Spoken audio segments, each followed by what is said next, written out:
నడవడి నిజాన్ని చాటుతుంది అంటే మీరు నమ్ముతారా? అయితే ఈ కథను వినండి, అది నిజమని మీరు తప్పకుండా నమ్ముతారు. అయితే ఆలస్యం చేయకుండా కథలోనికి వెళ్ళిపోదాం. అనగనగా ఒక రాజు దర్బారులో కొలువు తీరి ఉండగా ఒక వ్యక్తి వచ్చాడు. అతనికి ఏదైనా ఉద్యోగం కావాలి అని వేడుకుంటున్నాడు. అతనికి ఉద్యోగ అర్హత, విద్య, శక్తి సామర్థ్యాలను గురించి వాళ్ళు వివరించారు. తను మేధావినని, తనకు విషయగ్రహణ, అవగాహన, సలహా సంప్రదింపుల్లో ఎటువంటి సమస్య అయినా పరిష్కరించే సామర్థ్యాలు ఉన్నాయని అతను చెప్పాడు. వీరందరికీ అంటే రాజదర్బారులో ఉన్న వాళ్ళందరికీ ఇది మింగుడుపడలేదు. రాజుగారి దర్బారులో అందరూ మేధావులే, ఒకరిని మించిన వారు మరొకరు ఉంటారు. సరేనని రాజుగారు అతన్ని యథార్థ హృదయంతో అశ్వశాలకు పర్యవేక్షణిగా నియమించారు, పరీక్ష నిమిత్తం. కొన్ని రోజులు గడిచాయి. రాజుగారు అతన్ని పిలువనంపారు. తనకు చాలా ప్రియమైన గుర్రం గురించి ప్రశ్నించారు. అయితే అతను చెప్పేదేంటంటే అది సరియైన జాతి గుర్రం కాదు అని నిర్లక్ష్యంగా చెప్పేశాడు. రాజుకు చాలా ఆశ్చర్యం కలిగింది.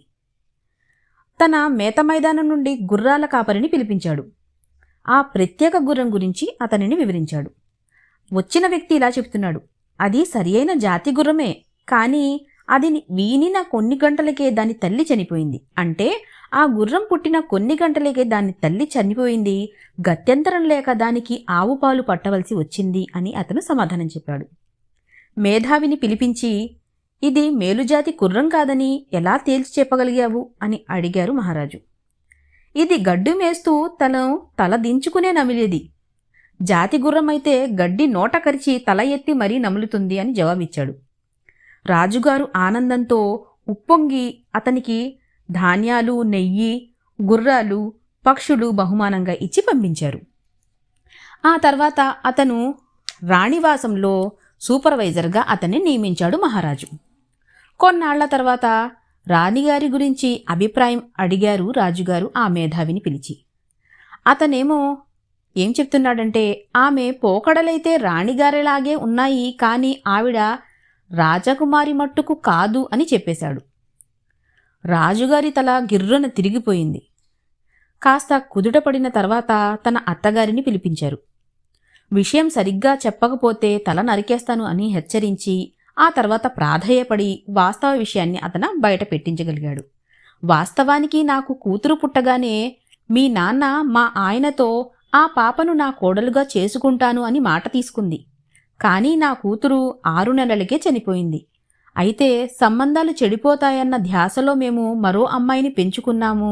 ఆ అమ్మాయే నీ భార్య అని వెల్లడించింది అత్తగారు. రాజుగారు మేధావిని అడిగాడు, నీవెలా పసిగట్టగలిగావు ఆమె రాజకుమారి కాదు అని?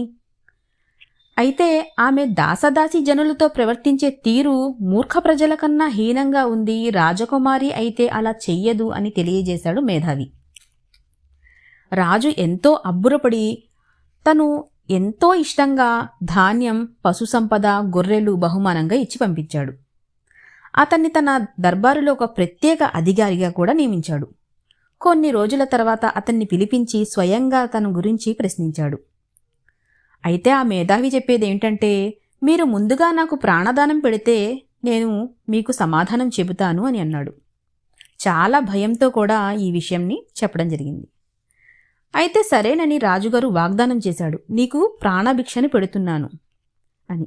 అప్పుడు ఆ మేధావి ఇలా చెప్తున్నాడు, మీరు రాజకుమారులు కారు, మీ నడవడి రాజుల మాదిరిగా లేదు అని చెప్పాడు. రాజుగారికి బాగా కోపం వచ్చింది, కానీ ప్రాణదానం ముందే పెట్టాడు కాబట్టి తమాయించుకున్నాడు. నేరుగా రాజమాత భవంతికి చేరుకున్నాడు. ఈ విషయం గురించి చెప్పాడు. ఆమె, అవును, ఈ మాట నిజమే. నీవు ఒక గొడ్ల కాపరి బిడ్డవు. మాకు సంతానం కలగలేదు.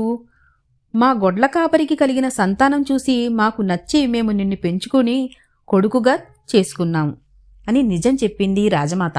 రాజు మేధావి వద్దకు వచ్చి, నీకెలా తెలిసిందో చెప్పు అని గద్దించాడు.